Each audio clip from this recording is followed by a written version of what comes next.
김어준입니다. 작년 말 정창수 나라살림연구소장이 2017년 예산에 VIP라는 단어가 예산안에 540번이나 언급돼 이상해서 분석을 했더니 최순실 예산이었던 걸 밝혔었죠. 그리고 그런 예산들은 재하청의 재하청 혹은 위탁 사업 구조라 누가 그 세금을 최종적으로 가져가는지 알 수 없도록 했다는 특징 역시 발견했습니다. 그런 예산이 문체부 하나만 따져도 16개 사업 3,200억대. 이런 사업들의 법적 근거가 없자 예산을 먼저 배정하고 나중에 청부 입법을 했던 사실도 드러났었습니다. 그 모든 게 VIP, 대통령 관심사라는 이유 하나만으로 이루어졌습니다. 자유한국당이 여당 시절에. 현재 국회에서 심의되는 2018년 예산 중 야당에 의해 보류 안건으로 지목된 사업들의 70%가 문재인 정부의 국정과제들입니다. 교문이 보류 예산 중 80%가 대통령 과제. 행안위는 8개 보류안 중에 8개 모두 소위 문재인 표 예산.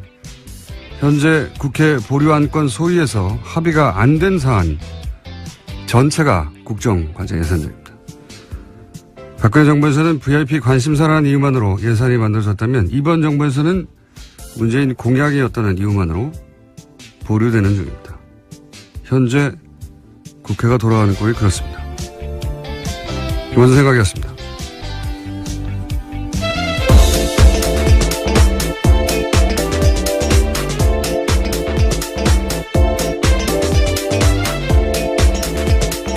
시사인의 김은지입니다. 예.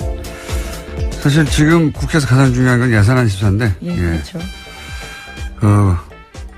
국정과제, 소위 이제 공약에 있었던 것들이죠. 예.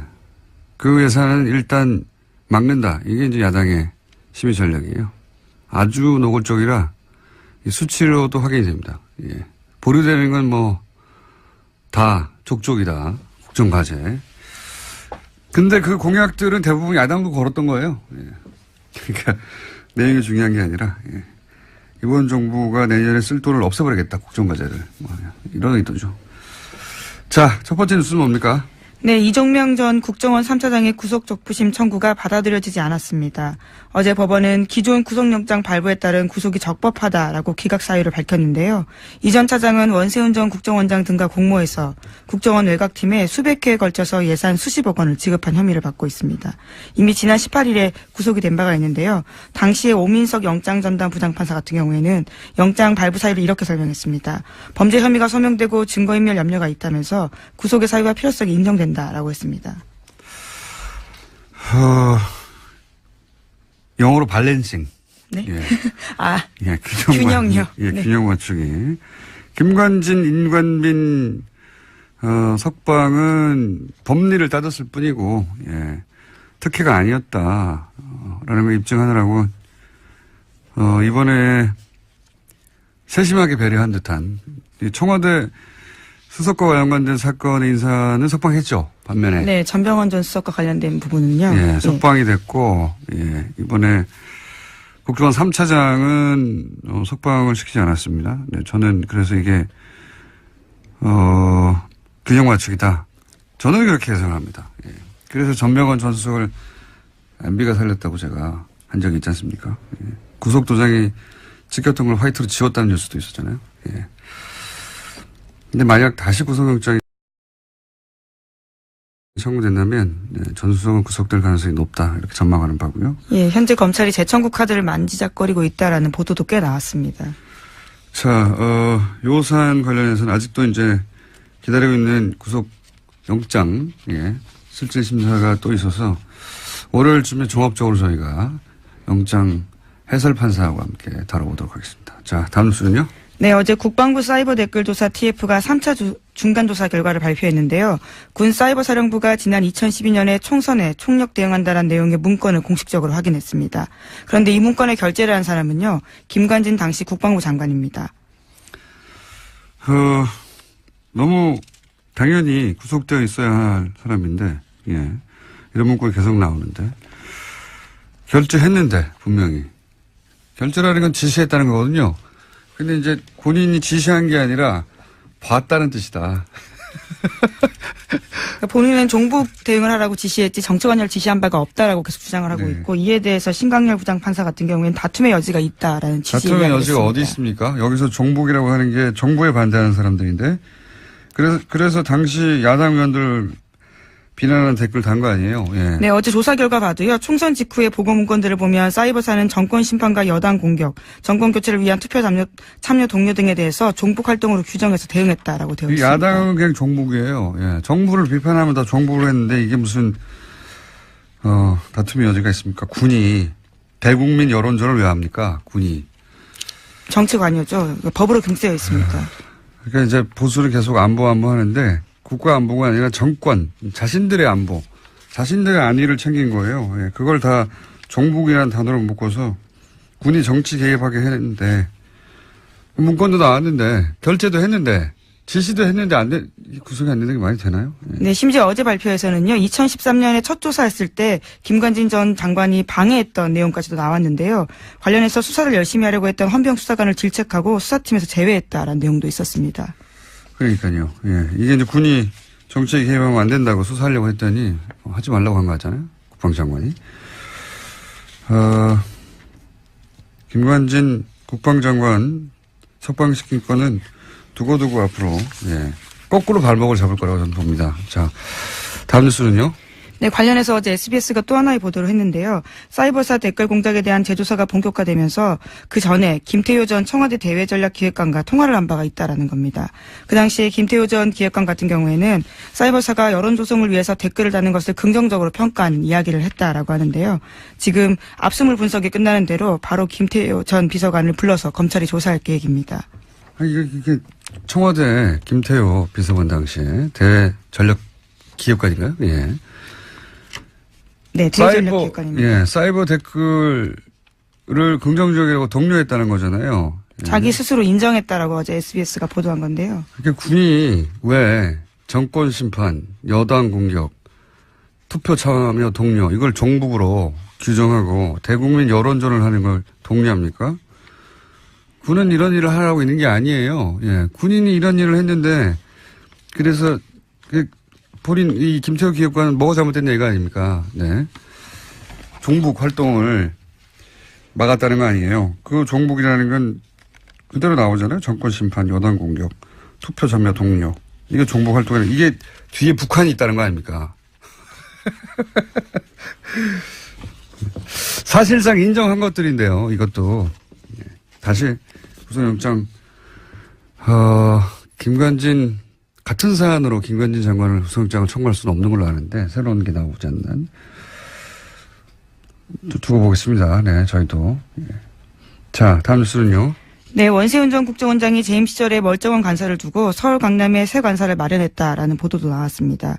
여기에는 국정원 특활비 10억 원이 쓰였다라고 하는데요. 원래 국정원 안가로 쓰이던 곳이었는데 2010년에 원세훈 전 원장이 관사를 개조하면서 이 비용을 국정원 특수활동비 그것도 해외 공작금에서 충당했다라고 합니다. 해외 공작금. 예, 당시 고급 부자재를 쓰고 값비싼 직기를 들여놓은 것으로 알려졌는데요. 하지만 당시에도 이 사실이 언론에 공개된 바가 있습니다. 그러자 부랴부랴 철거를 했는데 심지어 그 철거 비용까지도 해외 공작금을 썼다라고 합니다. 본인이 한국 사람이 아니라고 생각했나 보죠. 해외 공작비를 갖다 쓴 거 보니까. 제가 이명박 정권 초기에 어떤 강연 자리에서 질문을 받은 적이 있어요. 이명박 정부를 어떻게 정의하느냐. 제가 그때 뭐라고 그랬냐면 이명박 정부는 국가를 수익 모드로 삼는다. 지금 되돌아봐도 명언이에요. 아, 본인이 한 말을 스스로 그렇게 네. 말씀하시는 건가요? 네. 이게 이제 좀 어려운 말로 이익의 사유와 손실의 사유와 이런 말이 있잖아요. 이제 공적이어야 하는 이익은 개인이 챙기고 과정의 손실은 다 공동체가 떠안는 사대강 같은 사업이 그런 거죠. 예. 공사비들은 대기업들이 나눠 먹고 커미션도 누가 챙겼겠죠. 거대하게 아주. 근데 이제 강 오염되고 죽고 하는 거는 국민들한테 떠넘겨져 있는 거 아닙니까? 근데 이명박 정부는 여기 더해서 그 비용의 세금화, 예. 그 범법의 합법화 이런 것까지 더해집니다. 왜냐하면은 자원회계 같은 사업을 보시면 다 합법의 틀을 쓰고 있어요. 절차적으로는. 절차적으로 합법의 틀을 쓰고 있고 또 그 돈은 다 세금으로 하는 거거든요. 자기 돈을 가지고 하는 게 아니에요. 다 세금으로 하고 합법의 틀을 쓰고 있는데 그 이익은 이제 누군가가 챙겨가고 피해는 국민이 안게 되는 자원광물공사 이명박 정부 때 말도 안 되는 이건 사기다 싶은 그런 투자로 결국은 자본 잠식을 해서 망하게 생겼어요. 우리나라 정도의 경제 규모, 우리나라 정도의 경제 형편에서 공사가 망한다는 건 상상할 수 없는 겁니다. 예. 나라가 뒷받침하는 공사가 지금 망하게 생겼는데 이 어려운 걸 이명박 정부에서 해낸 거예요. 그 어려운 걸요. 굉장히 어려운 일이거든요. 그 예하 측근들도 똑같은 루틴이에요. 대통령이 국가를 수익 모델을 삼았다면 이 핵심들은 공직을 수익 모델로 삼은 거랑 마찬가지예요. 원세현 국정원장이라는 공직을 자기 수익 모델로 삼아서 해외 공작비를 빼돌려가지고 스탠퍼드에 돈을 보내고요. 예, 200만 불 보내고 개인 거점 만들려고 했다는 거 아닙니까? 그리고 국정원이 소유한 건물, 거기 꼭대기 층을 사적인 사교공간을 만들었다는 거잖아요. 예, 심지어 여기는 원세훈 전 원장의 부인이 사적으로 쓴 것으로 추정되고 있는데요. 여기서 사교 모임을 했던 것으로 알려져 있습니다. 매우 이명박적이에요, 이 사건은. 예, 매우 이명박적이다. 굉장히 어울립니다. 이런 사건 없었으면 섭섭할 뻔했어요. 예. 근데 이제 지금까지 밝혀진 것만 해도 제가 이런 이야기를 들은 건 몇 년 전이거든요. 예. 저 정도가 들은 것도 몇 년 전이기 때문에, 예. 본격적인 수사가 이루어지면 훨씬 더 많이 나올 거라고 봅니다. 그때는 이런 이야기를 해도 아무도 믿지는 않았었는데. 예. 자, 다음 뉴스는요? 네, 관련한 보도가 계속해서 있는데요. 원세훈 전 원장 시절에 국정원이 위장 사업자 이름의 차명 계좌를 무더기로 운영했다라고 어제 JTBC가 보도했습니다. 이 차명 계좌는 민간인 댓글 부대 등을 수사하는 과정에서 나왔다라고 하는데요. 댓글 부대 운영비 52억 원의 흐름을 확인하는 과정에서 해당 계좌들이 무더기로 발견됐다라고 합니다. 이것도 재미있는 뉴스네요. 원래 이 가짜회사, 위장회사, 예. 이 정보기관들이 이런 가짜 회사들 쓰죠. 특히 해외 공작 같은 거 할 때. 네, 그렇죠. 우리나라 사건 중에 가짜 회사가 등장했던 것 중에 하나가 해킹팀, 이탈리아 사찰 프로그램 해킹팀을 구매했던 회사. 예, 그 회사가 실체가 분명한 위상회사다 이런 얘기가 있었고요. 네, 2015년 사건이었습니다. 근데 이제 보통 그 해외 공작 같은 거 할 때 겉으로는 정상적이지만 실제로는 공작 거점이 되는 그런 가짜 회사들, 프론트 컴퍼니라고 합니다, 이런 거. 프론트 컴퍼니. 근데 이걸 우리는 이제 댓글 공작 때 썼죠? 예. 댓글 공작 때 사무실로. 훌륭하지 않습니까? 예. 네, 그러니까 댓글 작업이 진짜 우리 안보를 강화시키는 게 아니라 약화시키는 일이라는 걸로밖에 볼 수 없는데요. 계속해서 그것이 정당한 활동이었다고 주장을 하고 있는 겁니다. 알겠습니다. 자, 군도, 국정원도 다 국가가 아니라 특정 정권의 안위를 위해서 일하면서 그걸 안보라고 포장하고 있었던 것이고 자기들이 반대하는 사람들을 다 종북이라고 주장하면서. 네, 오히려 진짜 안보는 못 지켰던 거죠. 그러니까요. 지금 최근 10년의 보수는 안보는 보수에게 이렇게 말할 자격이 없어요. 예. 자, 다음 뉴스는 뭡니까? 네, 관련 보도 하나가 더 있는데요. 원세훈 전 원장이 선거 개입 혐의로 법정 구속되자 부인이 이명박 전 대통령을 찾아가서 항의했다라고 어제 TV조선이 보도했습니다. 지난 8월 달에 징역 4년 선고가 났는데요. 그로부터 며칠 뒤에 원세훈 전 원장 부인이 이명박 전 대통령의 논현동 사저로 갔다라고 합니다. 그러면서 이명박 전 대통령을 만나서 대통령께서 관심을 가지고 석방이 되도록 잘 도와줘야 되지 않냐라고 읍소했다라고 하는 건데요. 하지만 이명박 전 대통령은 원 전 원장의 혐의나 구속에 대해서는 아무런 언급을 하지 않았다라고 합니다. 대신에 아들과 함께 살면서 마음을 굳건히 가지다라는 대답만 했다라고 하는데요. 그래서 원세훈 전 원장의 부인 같은 경우에는요. 구속 당일에는 법정 문 밖에서 원장만 제가 있느냐 이렇게 항의한 바가 있다고 합니다. 예. 부인 성격 좀 있으신 분으로 제가 알고 있고요. 네. 네, 국정원에서는 부원장이라는 호칭을 얻을 정도로요. 굉장히 여러모로 캐릭터가 강한 분이었습니다. 네. 예, 부인을 직접 취재하거나 통화하신 기자분들이 있는지 모르겠는데. 저도 법정에서 몇 번 마주쳤습니다. 굉장히 적극적이세요. 예, 저는 이제 직접 통화한 내용을 알거든요. 예. 성격 좀 있으신, 캐릭터 좀 있으신 분이고요. 그런데 이제 갔더니 이명박 전 대통령이 했다는 말이 재밌네요. 아들과 같이 살면서 마음을 굳건히 가지라고. 예. 네, 정작 중요한 부분에 대해서는 아무런 이야기를 하지 않아서 섭섭한 마음을 가질 수밖에 없었다라는 취지의 보도입니다. 이 멘트는 본인에게 고스란히 되돌아올 수도 있습니다. 네. 어떤 예언적 멘트라고 볼 수도 있는데, 어쨌든 원세훈 전 원장의 부인도 사실은, 예, 사법적 처벌을 받기 힘들지도 모릅니다. 네.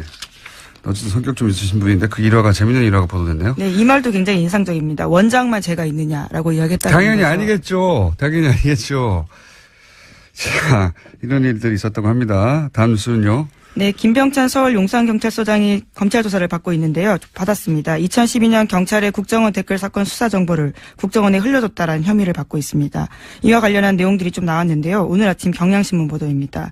당시에 서울 수사 2계장으로 일할 때 상황이 심각하다라면서 국정원 관계자에게 수사 정보를 알려주고 분석 범위도 줄여주겠다라면서 수사 축소를 시도한 정황이 있었다라는 겁니다. 김병찬 용산경찰서장을 지금 압수수색하고 수사하는 것은 결국은 김용판 전 서울청장을 타겟으로 한 것이죠. 무죄를 그때 당시는 받았는데 그때는 조사 2계장이었거든요. 예, 조사 네, 2계장. 수사 2계장요. 예. 수사 2계장이었거든요. 그래서 실무 책임자로 이 사안을 덮는 데 역할을 했다라고 보고. 근데 이제 2012년 당시 2013년에 조사했죠.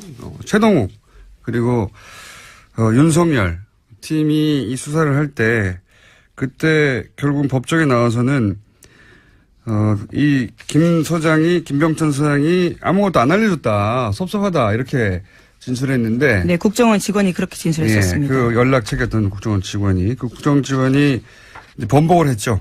예. 네, 굉장히 자세하게 진술했는데요. 당시에 자신과 20분 정도 통화하면서 상황이 심각하다, 뭐가 나왔다 이렇게 이야기를 했고, 그러자 걱정하지 마라, 우리가 다 알아서 조사 범위를 줄여주겠다 이렇게 이야기했다고 합니다. 그렇죠. 그래서 결국 어떻게 줄였냐면은 검색어를 줄입니다. 예. 검색어에서 걸릴 거 아닙니까? 근데 이제 정치 댓글들이요. 예. 그 검색어를 확 줄여가지고 아무것도 안 걸리게 만든 다음에 아무것도 안 나왔다고 바꾸죠. 예. 그런 일을 했다는 것이 당시에도 의심을 받았지만 국정원 당시 연락관 안모 씨가 그때는 부인했다가 이번에는 뒤집었어요, 이야기를. 그때 자세하게 알려줬다고. 예. 아이디도 나오고 뭐 잔뜩 나왔는데 축소해준다는 거죠. 예. 실제로 그래서 마지막 대선 토론회 마지막 날 대선 토론이 끝나자마자 경찰 아무것도 안 나왔다고 중앙발표를 네, 혐의 했죠. 없음 네. 그 유명한 발표를 했었습니다. 그 사건을 다시 지금 뒤지고 있는 겁니다. 예, 하지만 김 서장은 여전히 자신의 혐의를 부인하고 있다고 하는데요. 검찰 조사에서는 5년 전 상황을 기억하라는 것은 무리다라고 이야기하고 있다고 본인이 합니다. 기억하지 않아도 돼요. 다른 분들은 기억하고 있기 때문에 본인은 어차피 부인할 거예요. 예. 자, 그래서 김용판 전 청장 그 이후로 이제 새누리당에 국회의원에 출마했었죠. 네, 하지만 경선에서 떨어져서요. 출마도 못했습니다. 경선에서 낙천하고 나서 부정선거라고 주장했었습니다.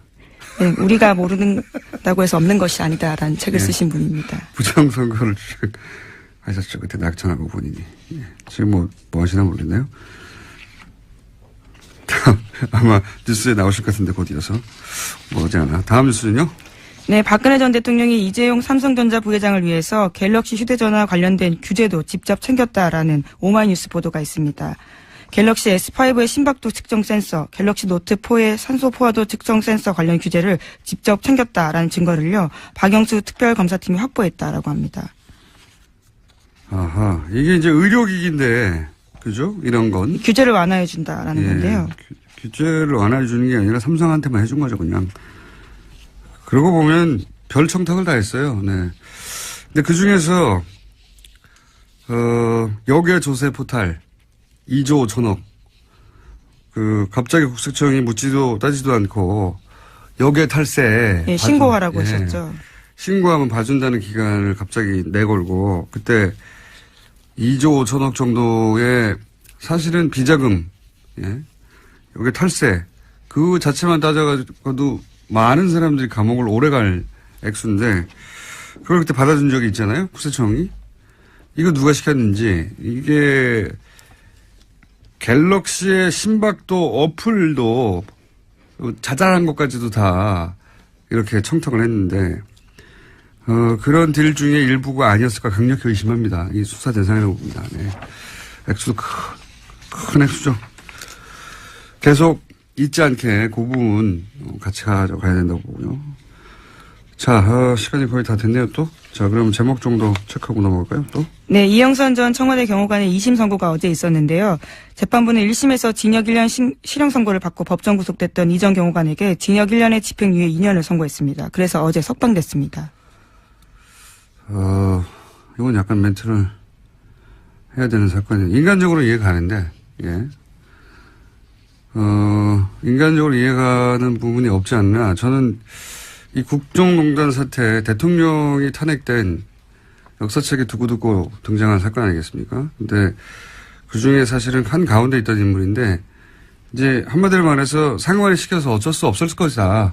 이렇게 하고 풀어준 거잖아요. 그렇죠. 궁극적인 책임은 대통령에게 있다. 이런 판단이 나왔습니다. 그럼 대통령 한 사람만 잡아가지고 이 많은 사람들이 재판을 받고 있습니까? 그러니까 그 논리가 자연인 대 자연인으로는 충분히 이해할 수 있는데 법원이 이런 중요한 역사적 사건에 대해서 남기는 판결로는 이 기록이 계속 남을 텐데 굉장히 아쉬운 게 2차 대전 때 나치 전범도 논리가 똑같았거든요. 다 상관 짓이다라고 했을 뿐이란 말이죠. 근데 그 사람들 다 오랫동안 감옥에 가거나 극형이 처해졌어요. 그때 독일 재판정이 뭐라고 그랬냐면 공직을 맡으려면 공직을 맡을 만한 판단할 수 있는 능력이 있어야 된다.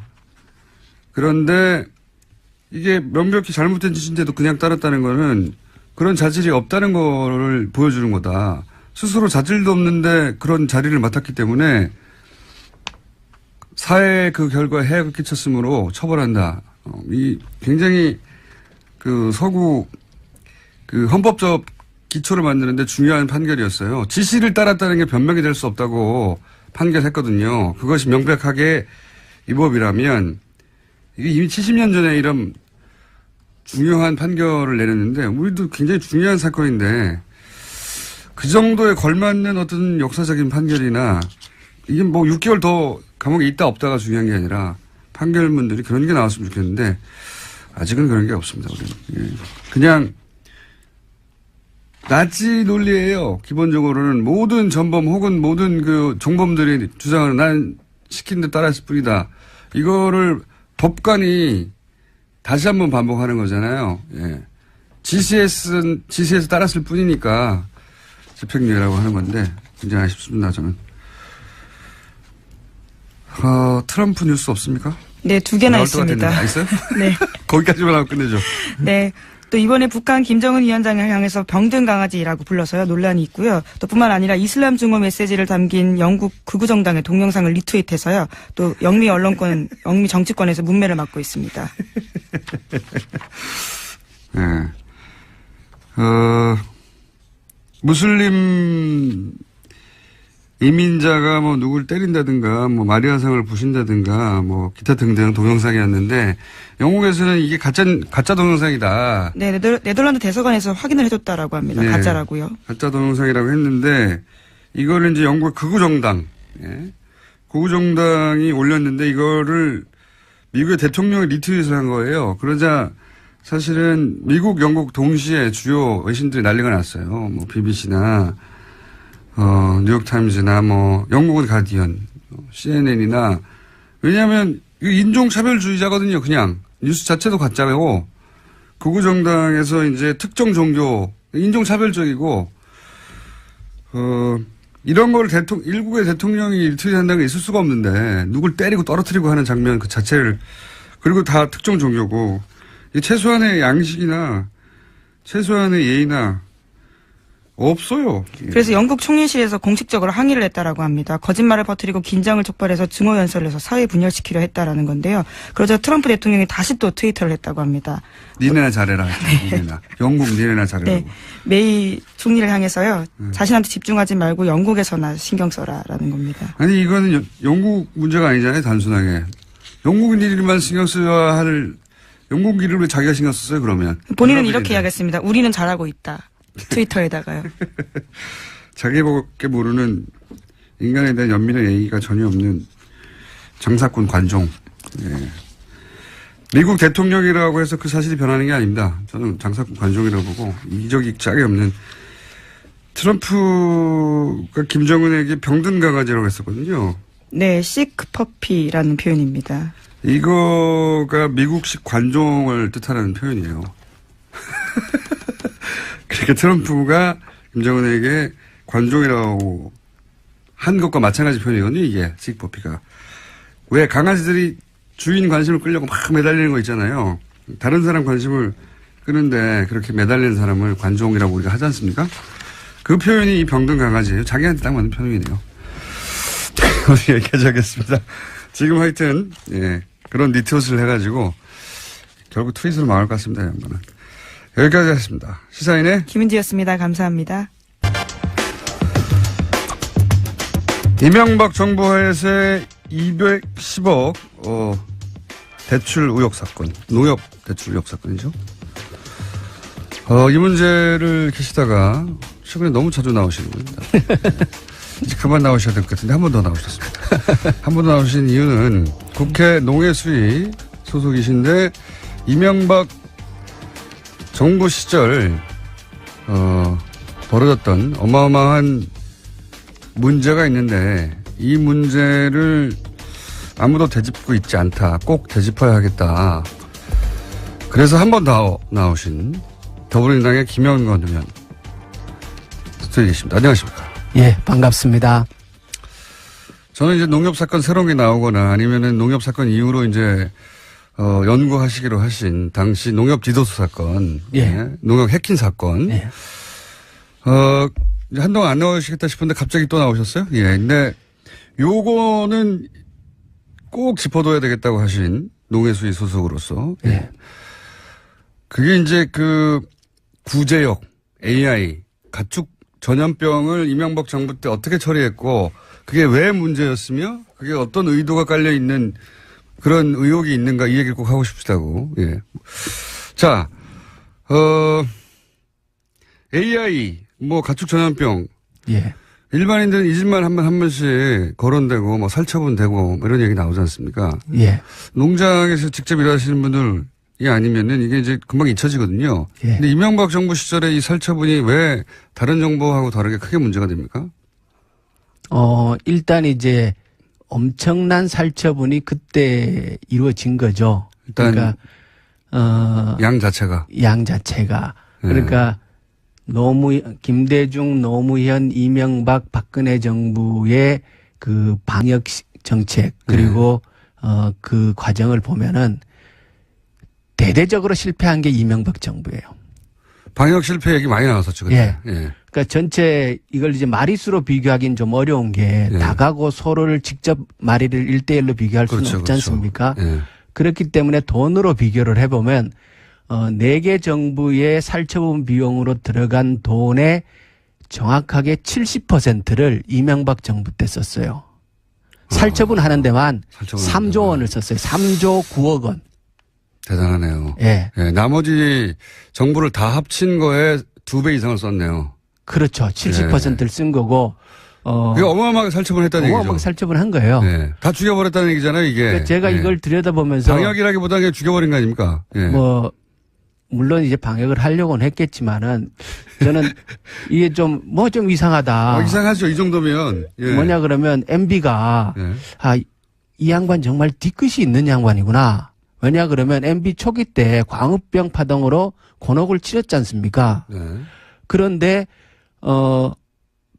MB 5년이 지나고 나서 보면은 결국 우리 한우 농가는 절반으로 줄어요. 왜 그렇습니까? 2010년도부터 그 구제역 사건 터지고 방역에 실패를 하면서 방역 실패 그때 얘기 이제 좀 기억이 좀 떠오르는데 네. 이게 이제 방역을 일부러 안 한 거 아니냐 싶을 정도로 어설펐고 그러다가 돼지 같은 경우는 제 기억으로는 막 몇백만 마리를 땅에 생을 묻고 돼지를 300만 마리 이상 묻었어요. 300만 마리. 우리나라 돼지 총 숫자가 1000만 마리 정도 됩니다.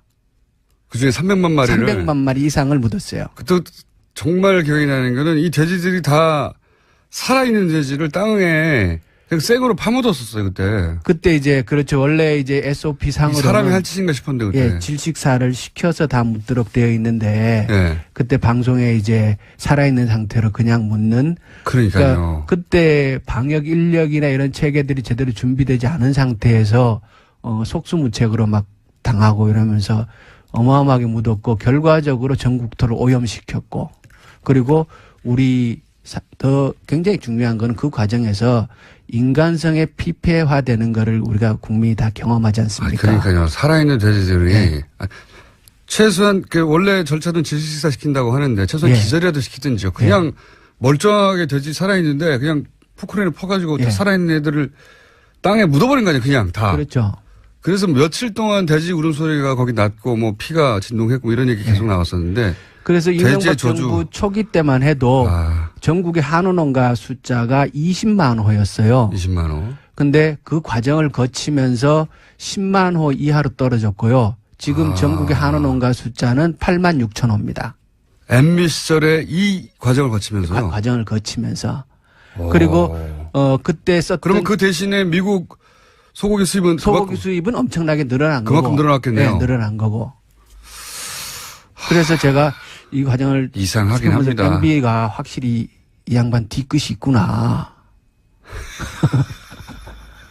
그리고 그때 이제 일반인들은 잘 모르실 텐데요. 중요한 정책 몇 가지 또 더 있어요. 예.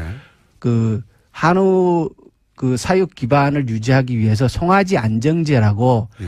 어느 정도 이렇게 생산비를 보장해주는 그 돈의 재원은 이제 우리 농가가 자조금 형태로 절반을 내고 정부에서 그 매칭하는 형식으로 보태서 예. 하는 송아지 안정제라는 사업이 있었는데 MB 때에 그것이 발동할 수 없도록 안정제가 작동하지 않도록 고시를 고쳐갖고 사실상 유명무실화 시켜버립니다. 그 지원을 없애버렸어요? 네, 지원 없애버렸어요. 그러면 그 지원을 못하면 무슨 일이 벌어집니까? 그러고 나서 곧바로 이제 송아지 한 마리 가격이 뭐 70만 원, 60만 원으로 대폭락 현상이 벌어졌죠. 12년도부터. 12년도부터. 예. 그러고 나니까 그게 제가 이제 궁금한 것은 예. 잘 모르니까. 그러니까 송아지 값이 대폭락해서 이제 더 이상 한우를 키우는 사람들이 줄어들고 그런 뉴스를 본 기억은 나긴 나는데요. 예. 그게 그 정책을 그렇게 없애버리는 게 농가에 미치는 영향이 굉장히 큽니까? 엄청나게 큰 거죠. 그러니까 일반인들은 모르지만 예, 그러니까 한우는 번식을 하는 소규모 농가가 산업의 기반이 됩니다. 그 숫자가 굉장히 많고 예. 그리고 그 사람들이 실질적으로 농촌 경제에서 차지하는 비중이 굉장히 크죠. 예. 그런데 송아지 값이 대폭락해버리면 그분들이 다 문 닫을 수밖에 없죠. 안 키우게 되죠. 예. 예. 그러면 한우 번식 기반 자체가 와야 되는 측면도 있지만 농촌 경제 자체가 뒤흔들리는 거예요. 그 지원금이 액수가 컸습니까? 전체적으로? 그렇게 크지 않아요. 크진 않은데. 꼭 삭감했어야 될 이유가 있나요? 그렇죠. 그래서 이 송아지 안정제를 유명무실화 시킨 거는 예. 이게 매우 잘못된 정책이고. 그러니까 거꾸로 예. 원래 이제 국가 정책이라는 게 예. 예를 들어 불합리해서 혹은 뭐 예산의 낭비여서 세수가 세기 때문에 없애거나 하기도 하잖아요. 근데 그게 큰 액수도 아니고 농가에 꼭 필요한 거였다면 거꾸로 생각해 보면 그럼에도 불구하고 매우 중요한 지원금이었다고 하면 농가가 유지되는데. 예. 그리고 그 돈의 절반은 농민이 매년 적립해 놓은 거예요. 근데 그거를 안 주면 거꾸로 농가에 미치는 영향이 굉장히 커서. 예.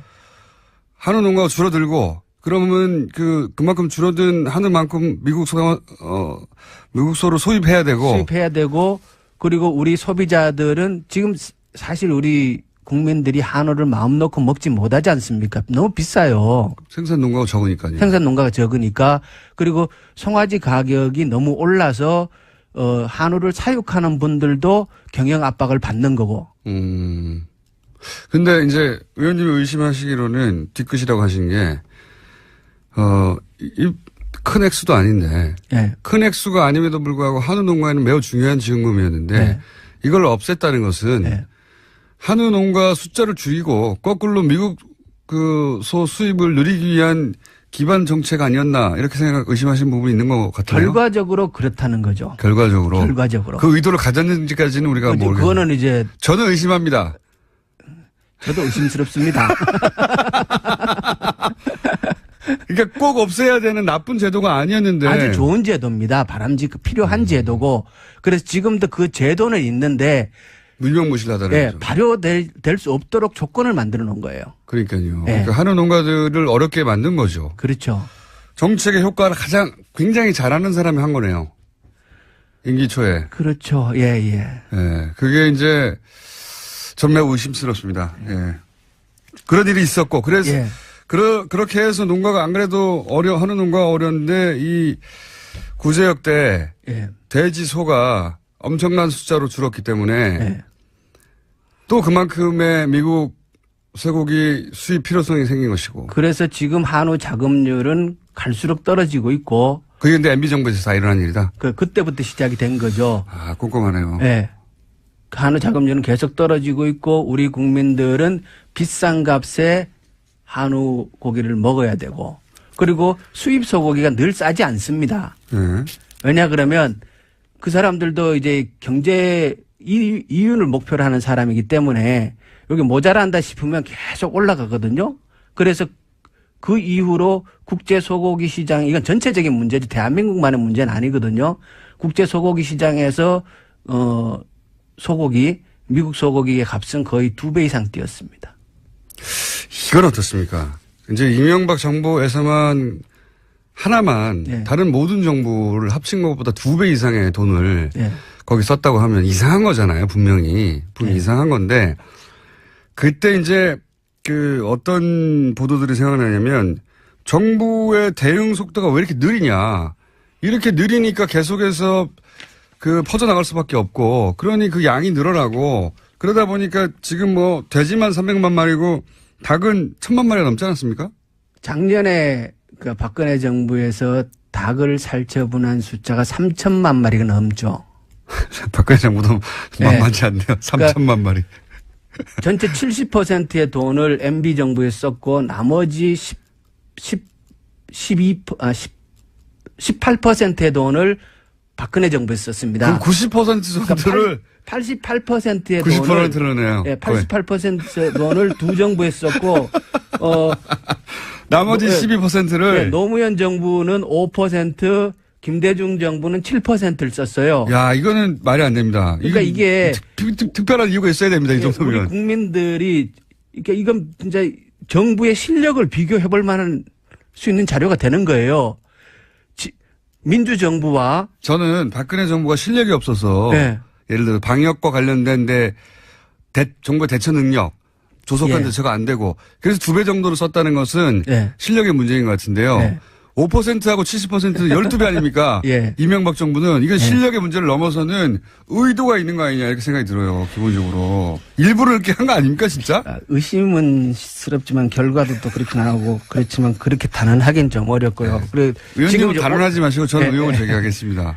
원래 이제 AI 대응이 지금 저는 초기 대응이 아주 그 기민하게 잘 되고 있다라고 판단을 해요. 비교를 해 주시죠. 구체적으로. 예를 들어서 이명박 정부 때는 이랬는데 예, 우선 정상적인 정부. 작년하고 올해를 비교를 네. 할게요. 그러니까 철새가 오는 걸 막을 수는 없으니까 네. 야생 분변에서 바이러스가 검출되는 거는 어쩔 수 없어요. 예. 그런데 지금 이제 올해는 농가 발병은 딱 한 건 있어요. 농가 발병 한 건 있고 지금 이제 닭을 12,000두를 살처분했어요. 12,000. 예. 근데 작년 요 시점을 보면 200만 두 이상을 살처분했습니다. 10,000대 200만. 예. 네. 그리고 중요한 거는 제가 이제 작년 자료를 다시 살펴봤는데 야생 오리에서 의심축이 발견되고 나서 최초의 확진이 이루어지는데 작년은 14일 걸렸습니다. 14일이요? 예. 네. 이게 고병원성이다 아니다를 아니다. 확진하는데 14일 걸렸습니다. 근데 올해는 이틀 걸렸어요. 그 무슨 진단 키트가 더 좋은 게 나왔습니까? 그만큼 초기 대응을 신속하게 했다는 거죠. 관심을 갖고. 똑같은 공무원들인데. 그렇지만 대통령도 바뀌고 장관도 바뀌고 저 같은 국회의원도 있고. 자, 알겠습니다. 거기까지는 예. 거기까지는 뭐 관심과 실력의 문제라고 하죠. 예. 근데 이명박 정부에서 다른 모든 정부를 다 합친 것보다 네. 예를 들어서 지금 예를 들어주신 대로 하면 노무현 정부 때 쓴 비용의 12배를 쓴 거 아닙니까? 예. 그때 5% 썼고 이명박 예. 정부 70% 쓴 거 아니에요? 예. 이건 실력 문제가 아니라 일부러 늦게 했나? 일부러 더 많은 예를 들어서 돼지소를 살처분하도록 방치했나? 이런 생각을 자연스럽게 가지게 되는데 그런 의구심에 들어맞는 정황들은 없어요? 그거는 뭐 14배군요. 70%면 그거는 14배. 거기까지 아직은 더 뭐 MB 머릿속에 들어갔다 나오지 않은 이상. 예. 굉장히 이상한 일이네요, 진짜. 근데 그리고 결과적으로는 그 덕분에 미국 쇠고기 수입이 더 늘어나게 됐고. 예. 엄청나게 늘어났죠. 엄청나게. 그만큼 예. 줄어든 만큼 늘어날 수밖에 없으니까요. 그렇죠. 그리고 한우는 가격이 올라갈 수밖에 없고. 한우 비싸고 소비자들은 불편하고. 만약에 이게 누군가의 구상이었다면 천재적인 구상이네요. 결과적으로는. 그렇죠. 이게 국민들한테 엄청난 손해를 끼치는. 그렇죠. 누구 특정인들에게는 큰 이익이 되겠죠. 예. 이명박 정부 때는 그러면 대부분 살처분을 해결한 겁니까? 초기 대응이 아니라? 그렇죠. 살처분을 했는데 그때 이제 진짜 우왕좌왕했었고요. 그러니까 이번에 이제 우리가 새 정부 들어가서 방역국을 만들었어요. 예. 그러니까 초기 대응도 중요하고 방역의 체계를 바로잡는 문제도 매우 중요하고 그래서 방역국을 신설을 했어요.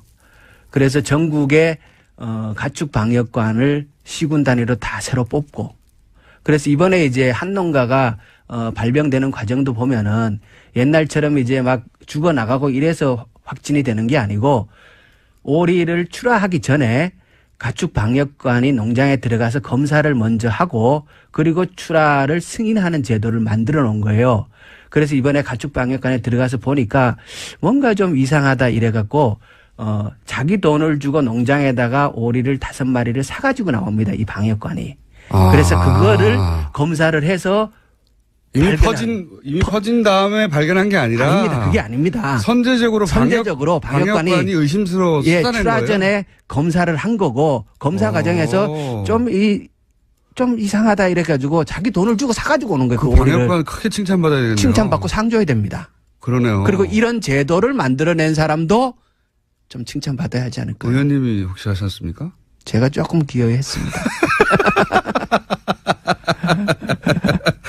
네, 잘하셨고요. 네. 그리고 또 원래 이제 우리가 원래도 오리에서 발병했지 않습니까? 네. 역대 쭉을 살펴보면은 항상 오리에서 시작합니다.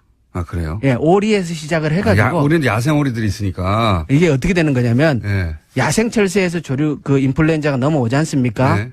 그럼 그게 사육하는 오리한테 전염이 돼요. 네. 근데 오리는 야생 철새들이 오는 도래지 같은 연못이나. 예, 그 비슷한데 또 사육을 합니다. 주변에. 가니까. 예. 그래서 옮겨지는구나. 그런데 오리가 닭은 이제 오염이 되면 금방 그 병리 현상이 나타납니다. 그래서 육안으로 관찰되고 죽고 막 이랬는데 네. 오리는 내성이 강해가지고 안 죽어요. 그러니까 감염된 상태에서 오랫동안 살아요. 그러면서 바이러스가 쫙 퍼져나가서 이게 예. 그래서 우리가 원래 뭘 했냐 그러면 예. 2번 이상 발병한 농가를 대상으로 사육 휴식제를 도입한 거예요. 예산을 들여갖고. 그래서 지금 전국에 기 발병하던 농가들의 농장에는 오리가 지금 없습니다. 자, 의원님. 예. 일부러 마무리를 안 하신 것 같은데 시간이 다 됐어요. 한 번 더 나오시려고 그러는데. 이거 저희 계속 한번 따져보겠습니다. 노무현 정부는 3%였어요. 김영건 의원이었습니다. 감사합니다. 예, 고맙습니다. 5%가 아니라. 3%였어요? 예. 예. 들여놓은 것으로 알려졌는데요. 하지만 당시에도 이 사실이 언론에 공개된 바가 있습니다. 그러자 부랴부랴 철거를 했는데 심지어 그 철거 비용까지도 해외 공작금을 썼다라고 합니다. 본인이 한국 사람이 아니라고 생각했나 보죠. 해외 공작비를 갖다 쓴 거 보니까. 제가 이명박 정권 초기에 어떤 강연 자리에서 질문을 받은 적이 있어요. 이명박 정부를 어떻게 정의하느냐. 제가 그때 뭐라고 그랬냐면 이명박 정부는 국가를 수익 모드로 삼는다. 지금 되돌아봐도 명언이에요. 본인이 한 말을 스스로 그렇게 말씀하시는 건가요? 이게 이제 좀 어려운 말로 이익의 사유와 손실의 사유와 이런 말이 있잖아요. 이제 공적이어야 하는 이익은 개인이 챙기고 과정의 손실은 다 공동체가 떠안는 사대강 같은 사업이 그런 거죠. 예. 공사비들은 대기업들이 나눠 먹고 커미션도 누가 챙겼겠죠. 거대하게 아주. 근데 이제 강 오염되고 죽고 하는 거는 국민들한테 떠넘겨져 있는 거 아닙니까? 근데 이명박 정부는 여기 더해서 그 비용의 세금화, 예. 그 범법의 합법화 이런 것까지 더해집니다. 왜냐하면은 자원회계 같은 사업을 보시면 다 합법의 틀을 쓰고 있어요. 절차적으로는. 절차적으로 합법의 틀을 쓰고 있고 또 그 돈은 다 세금으로 하는 거거든요. 자기 돈을 가지고 하는 게 아니에요. 다 세금으로 하고 합법의 틀을 쓰고 있는데 그 이익은 이제 누군가가 챙겨가고 피해는 국민이 안게 되는 자원광물공사 이명박 정부 때 말도 안 되는 이건 사기다 싶은 그런 투자로 결국은 자본 잠식을 해서 망하게 생겼어요. 우리나라 정도의 경제 규모, 우리나라 정도의 경제 형편에서 공사가 망한다는 건 상상할 수 없는 겁니다. 예. 나라가 뒷받침하는 공사가 지금 망하게 생겼는데 이 어려운 걸 이명박 정부에서 해낸 거예요. 그 어려운 걸요. 굉장히 어려운 일이거든요. 그 예하 측근들도 똑같은 루틴이에요. 대통령이 국가를 수익 모델을 삼았다면 이 핵심들은 공직을 수익 모델로 삼은 거랑 마찬가지예요. 원세훈 국정원장이라는 공직을 자기 수익 모델로 삼아서 해외 공작비를 빼돌려가지고 스탠퍼드에 돈을 보내고요. 예, 200만 불 보내고 개인 거점 만들려고 했다는 거 아닙니까? 그리고 국정원이 소유한 건물, 거기 꼭대기층을 사적인 사교공간을 만들었다는 거잖아요. 예, 심지어 여기는 원세훈 전 원장의 부인이 사적으로 쓴 것으로 추정되고 있는데요. 여기서 사교 모임을 했던 것으로 알려져 있습니다. 매우 이명박적이에요, 이 사건은. 예, 매우 이명박적이다. 굉장히 어울립니다. 이런 사건 없었으면 섭섭할 뻔했어요. 예. 근데 이제 지금까지 밝혀진 것만 해도 제가 이런 이야기를 들은 건 몇 년 전이거든요. 예. 저 정도가 들은 것도 몇 년 전이기 때문에, 예. 본격적인 수사가 이루어지면 훨씬 더 많이 나올 거라고 봅니다. 그때는 이런 이야기를 해도 아무도 믿지는 않았었는데. 예. 자, 다음 뉴스는요? 네, 관련한 보도가 계속해서 있는데요. 원세훈 전 원장 시절에 국정원이 위장 사업자 이름의 차명 계좌를 무더기로 운영했다라고 어제 JTBC가 보도했습니다. 이 차명 계좌는 민간인 댓글 부대 등을 수사하는 과정에서 나왔다라고 하는데요. 댓글 부대 운영비 52억 원의 흐름을 확인하는 과정에서 해당 계좌들이 무더기로 발견됐다라고 합니다. 이것도 재미있는 뉴스네요. 원래 이 가짜 회사, 위장 회사, 예. 이 정보기관들이 이런 가짜 회사들 쓰죠. 특히 해외 공작 같은 거 할 때. 네, 그렇죠. 우리나라 사건 중에 가짜 회사가 등장했던 것 중에 하나가 해킹팀, 이탈리아 사찰 프로그램 해킹팀을 구매했던 회사.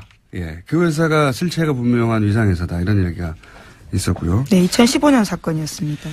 근데 이제 보통 그 해외 공작 같은 거 할 때 겉으로는 정상적이지만 실제로는 공작 거점이 되는 그런 가짜 회사들, 프론트 컴퍼니라고 합니다, 이런 걸. 프론트 컴퍼니. 근데 이걸 우리는 이제 댓글 공작 때 썼죠? 예. 댓글 공작 때 사무실로. 훌륭하지 않습니까? 예.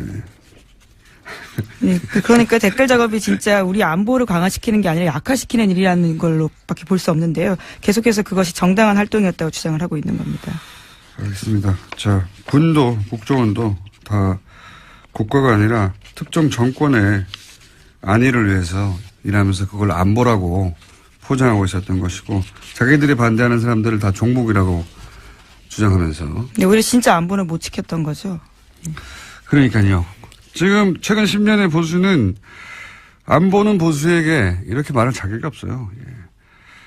자, 다음 뉴스는 뭡니까? 네, 관련 보도 하나가 더 있는데요. 원세훈 전 원장이 선거 개입 혐의로 법정 구속되자 부인이 이명박 전 대통령을 찾아가서 항의했다라고 어제 TV조선이 보도했습니다. 지난 8월 달에 징역 4년 선고가 났는데요. 그로부터 며칠 뒤에 원세훈 전 원장 부인이 이명박 전 대통령의 논현동 사저로 갔다라고 합니다. 그러면서 이명박 전 대통령을 만나서 대통령께서 관심을 가지고 석방이 되도록 잘 도와줘야 되지 않냐라고 읍소했다라고 하는 건데요. 하지만 이명박 전 대통령은 원 전 원장의 혐의나 구속에 대해서는 아무런 언급을 하지 않았다라고 합니다. 대신에 아들과 함께 살면서 마음을 굳건히 가지다라는 대답만 했다라고 하는데요. 그래서 원세훈 전 원장의 부인 같은 경우에는요. 구속 당일에는 법정 문 밖에서 원장만 죄가 있느냐 이렇게 항의한 바가 있다고 합니다. 예. 부인 성격 좀 있으신 분으로 제가 알고 있고요. 네. 네, 국정원에서는 부원장이라는 호칭을 얻을 정도로요. 굉장히 여러모로 캐릭터가 강한 분이었습니다. 네. 예, 부인을 직접 취재하거나 통화하신 기자분들이 있는지 모르겠는데. 저도 법정에서 몇 번 마주쳤습니다. 굉장히 적극적이세요. 예, 저는 이제 직접 통화한 내용을 알거든요. 예. 성격 좀 있으신, 캐릭터 좀 있으신 분이고요. 그런데 이제 갔더니 이명박 전 대통령이 했다는 말이 재밌네요. 아들과 같이 살면서 마음을 굳건히 가지라고. 예. 네, 정작 중요한 부분에 대해서는 아무런 이야기를 하지 않아서 섭섭한 마음을 가질 수밖에 없었다라는 취지의 보도입니다. 이 멘트는 본인에게 고스란히 되돌아올 수도 있습니다. 네. 어떤 예언적 멘트라고 볼 수도 있는데, 어쨌든 원세훈 전 원장의 부인도 사실은 예, 사법적 처벌을 받기 힘들지도 모릅니다. 네. 어쨌든 성격 좀 있으신 분인데 그 일화가 재밌는 일화가 보도됐네요. 네, 이 말도 굉장히 인상적입니다. 원장만 죄가 있느냐라고 이야기했다는 당연히 거죠. 아니겠죠. 당연히 아니겠죠. 자, 이런 일들이 있었다고 합니다. 다음 뉴스는요. 네, 김병찬 서울 용산경찰서장이 검찰 조사를 받고 있는데요. 받았습니다. 2012년 경찰의 국정원 댓글 사건 수사 정보를 국정원에 흘려줬다라는 혐의를 받고 있습니다. 이와 관련한 내용들이 좀 나왔는데요. 오늘 아침 경향신문 보도입니다. 당시에 서울 수사 2계장으로 일할 때 상황이 심각하다라면서 국정원 관계자에게 수사 정보를 알려주고 분석 범위도 줄여주겠다라면서 수사 축소를 시도한 정황이 있었다라는 겁니다. 김병찬 용산경찰서장을 지금 압수수색하고 수사하는 것은 결국은 김용판 전 서울청장을 타겟으로 한 것이죠. 무죄를 그때 당시는 받았는데 그때는 조사 2계장이었거든요. 예, 조사 네, 2계장. 수사 2계장요. 예. 수사 2계장이었거든요. 그래서 실무 책임자로 이 사안을 덮는 데 역할을 했다라고 보고. 근데 이제 2012년 당시 2013년에 조사했죠. 최동욱 그리고 윤석열 팀이 이 수사를 할 때 그때 결국은 법정에 나와서는 이 김병찬 서장이 아무것도 안 알려줬다, 섭섭하다 이렇게 진술했는데. 네, 국정원 직원이 그렇게 진술했었습니다. 예, 그 연락책이었던 국정원 직원이 그 국정원 직원이 이제 번복을 했죠. 예. 네, 굉장히 자세하게 진술했는데요. 당시에 자신과 20분 정도 통화하면서 상황이 심각하다, 뭐가 나왔다 이렇게 이야기를 했고 그러자 걱정하지 마라, 우리가 다 알아서 조사 범위를 줄여주겠다 이렇게 이야기했다고 합니다. 그렇죠. 그래서 결국 어떻게 줄였냐면은 검색어를 줄입니다. 예. 검색어에서 걸릴까 영장 실질 심사가 또 있어서 월요일쯤에 종합적으로 저희가 영장 해설 판사하고 함께 다뤄보도록 하겠습니다. 자, 다음 뉴스는요. 네, 어제 국방부 사이버 댓글 조사 TF가 3차 중간 조사 결과를 발표했는데요. 군 사이버 사령부가 지난 2012년에 총선에 총력 대응한다는 내용의 문건을 공식적으로 확인했습니다. 그런데 이 문건에 결재를 한 사람은요, 김관진 당시 국방부 장관입니다. 너무 당연히 구속되어 있어야 할 사람인데, 예. 이런 문구가 계속 나오는데. 결재했는데, 분명히. 결재라는 건 지시했다는 거거든요. 근데 이제 본인이 지시한 게 아니라 봤다는 뜻이다. 그러니까 본인은 종북 대응을 하라고 지시했지 정치관여를 지시한 바가 없다라고 계속 주장을 하고 있고 이에 대해서 신강렬 부장판사 같은 경우에는 다툼의 여지가 있다라는 취지의 다툼의 이야기를 여지가 했습니다. 어디 있습니까? 여기서 종북이라고 하는 게 정부에 반대하는 사람들인데 그래서 당시 야당 의원들 비난하는 댓글 단 거 아니에요? 예. 네, 어제 조사 결과 봐도요. 총선 직후의 보고 문건들을 보면 사이버사는 정권 심판과 여당 공격, 정권 교체를 위한 투표 참여 동료 등에 대해서 종북 활동으로 규정해서 대응했다라고 되어 있습니다. 야당은 그냥 종북이에요. 예. 정부를 비판하면 다 종북을 했는데 이게 무슨 다툼의 여지가 있습니까? 군이 대국민 여론전을 왜 합니까? 군이. 정치 관여죠. 법으로 금지되어 있습니다. 그러니까 이제 보수를 계속 안보 하는데 국가 안보가 아니라 정권, 자신들의 안보, 자신들의 안위를 챙긴 거예요. 예, 그걸 다 종북이라는 단어로 묶어서 군이 정치 개입하게 했는데 문건도 나왔는데 결재도 했는데 지시도 했는데 구속이 안 되는 게 많이 되나요? 예. 네, 심지어 어제 발표에서는요. 2013년에 첫 조사했을 때 김관진 전 장관이 방해했던 내용까지도 나왔는데요. 관련해서 수사를 열심히 하려고 했던 헌병 수사관을 질책하고 수사팀에서 제외했다라는 내용도 있었습니다.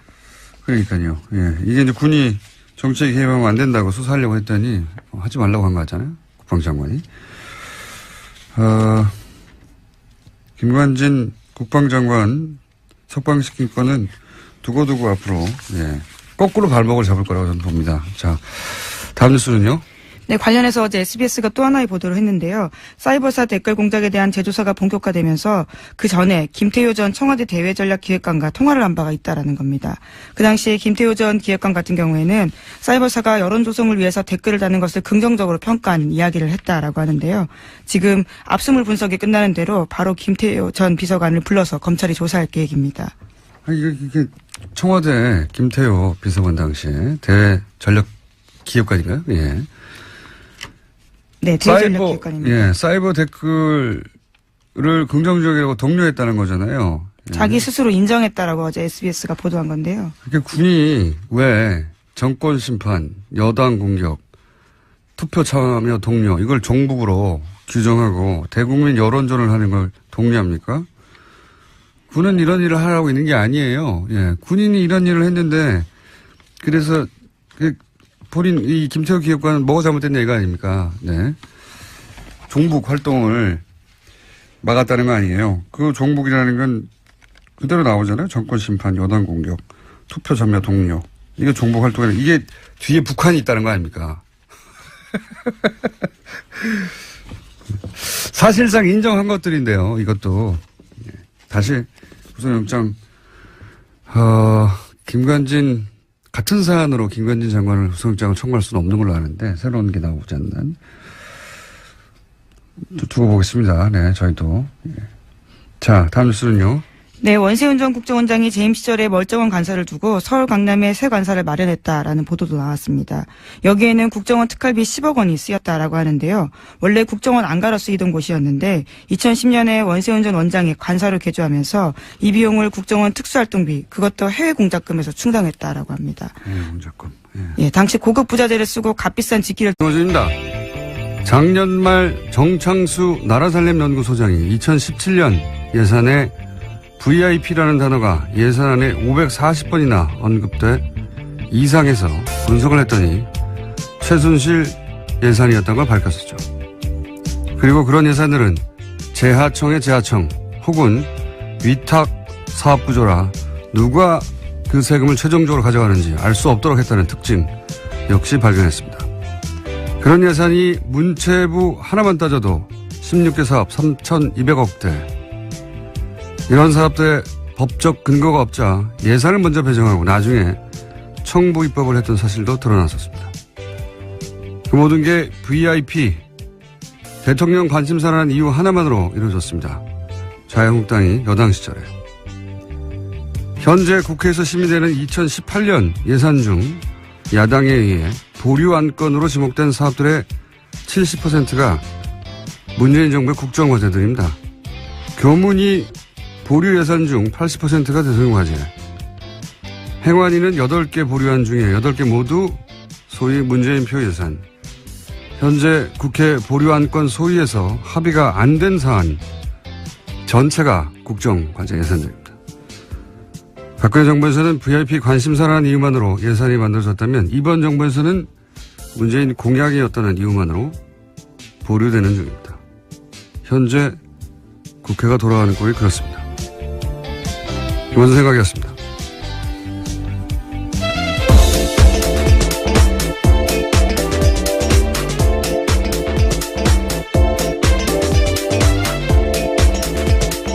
시사인의 김은지입니다. 예.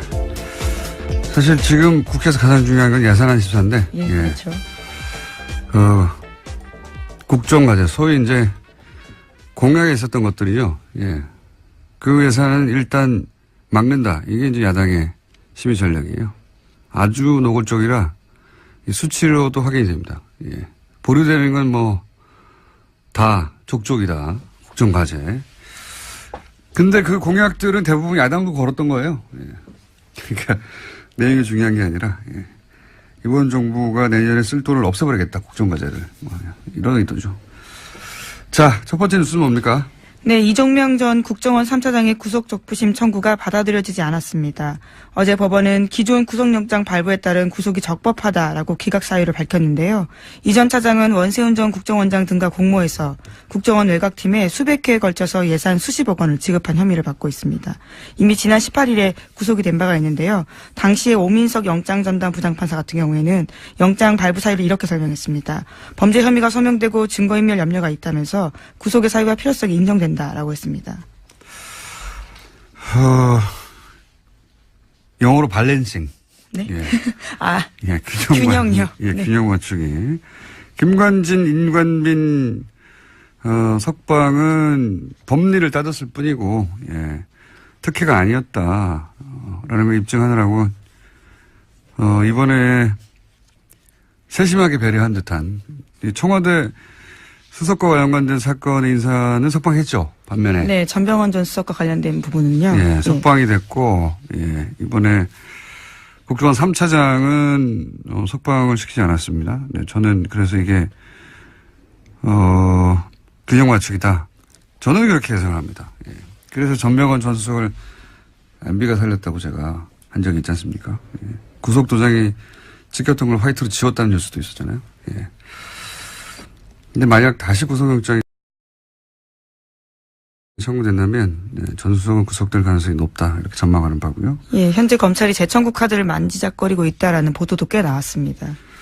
자, 요 사안 관련해서는 아직도 이제 기다리고 있는 구속입니까? 근데 이제 정치 댓글들이요. 예, 그 검색어를 확 줄여가지고 아무것도 안 걸리게 만든 다음에 아무것도 안 나왔다고 바꾸죠. 예, 그런 일을 했다는 것이 당시에도 의심을 받았지만 국정원 당시 연락관 안모 씨가 그때는 부인했다가 이번에는 뒤집었어요, 이야기를. 그때 자세하게 알려줬다고. 예, 아이디도 나오고 뭐 잔뜩 나왔는데 축소해준다는 거죠. 예. 실제로 그래서 마지막 대선 토론회 마지막 날 대선 토론이 끝나자마자 경찰 아무것도 안 나왔다고 중앙발표를 네, 혐의 했죠. 없음 네. 그 유명한 발표를 했었습니다. 그 사건을 다시 지금 뒤지고 있는 겁니다. 예, 하지만 김 서장은 여전히 자신의 혐의를 부인하고 있다고 하는데요. 검찰 조사에서는 5년 전 상황을 기억하라는 것은 무리다라고 이야기하고 있다고 본인이 합니다. 기억하지 않아도 돼요. 다른 분들은 기억하고 있기 때문에 본인은 어차피 부인할 거예요. 예. 자, 그래서 김용판 전 청장 그 이후로 이제 새누리당에 국회의원에 출마했었죠. 네, 하지만 경선에서 떨어져서요. 출마도 못했습니다. 경선에서 낙천하고 나서 부정선거라고 주장했었습니다. 네, 우리가 모른다고 해서 없는 것이 아니다라는 책을 예. 쓰신 분입니다. 부정선거를 주장하셨죠. 그때 낙천하고 본인이. 예. 지금 뭐 하시나 모르겠네요. 아마 뉴스에 나오실 것 같은데 곧 이어서. 뭐지 않아. 다음 뉴스는요? 네, 박근혜 전 대통령이 이재용 삼성전자 부회장을 위해서 갤럭시 휴대전화 관련된 규제도 직접 챙겼다라는 오마이뉴스 보도가 있습니다. 갤럭시 S5의 심박도 측정 센서, 갤럭시 노트4의 산소 포화도 측정 센서 관련 규제를 직접 챙겼다라는 증거를요, 박영수 특별검사팀이 확보했다라고 합니다. 아하. 이게 이제 의료기기인데, 그죠? 이런 건. 규제를 완화해준다라는 건데요. 규제를 완화해주는 게 아니라 삼성한테만 해준 거죠, 그냥. 그러고 보면 별 청탁을 다 했어요. 네. 근데 그 중에서, 역외 조세 포탈 2조 5천억. 갑자기 국세청이 묻지도 따지도 않고, 역외 탈세. 예, 신고하라고 예. 했었죠. 신고하면 봐준다는 기간을 갑자기 내걸고, 그때 2조 5천억 정도의 사실은 비자금, 예. 여기 탈세, 그 자체만 따져가지고도 많은 사람들이 감옥을 오래 갈 액수인데, 그걸 그때 받아준 적이 있잖아요, 국세청이. 이거 누가 시켰는지, 이게, 갤럭시의 심박도 어플도 자잘한 것까지도 다 이렇게 청탁을 했는데, 그런 딜 중에 일부가 아니었을까 강력히 의심합니다. 이 수사 대상이라고 봅니다. 네. 액수도 큰 액수죠.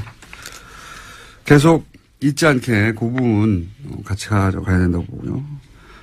자, 시간이 거의 다 됐네요, 또. 자, 그럼 제목 정도 체크하고 넘어갈까요, 또? 네, 이영선 전 청와대 경호관의 2심 선고가 어제 있었는데요. 재판부는 1심에서 징역 1년 실형 선고를 받고 법정 구속됐던 이 전 경호관에게 징역 1년에 집행유예 2년을 선고했습니다. 그래서 어제 석방됐습니다. 이건 약간 멘트를 해야 되는 사건이 인간적으로 이해가 가는데, 예. 인간적으로 이해가는 부분이 없지 않나. 저는 이 국정농단 사태 대통령이 탄핵된 역사책에 두고두고 등장한 사건 아니겠습니까? 근데 그 중에 사실은 한 가운데 있던 인물인데 이제 한마디로 말해서 상관이 시켜서 어쩔 수 없을 것이다.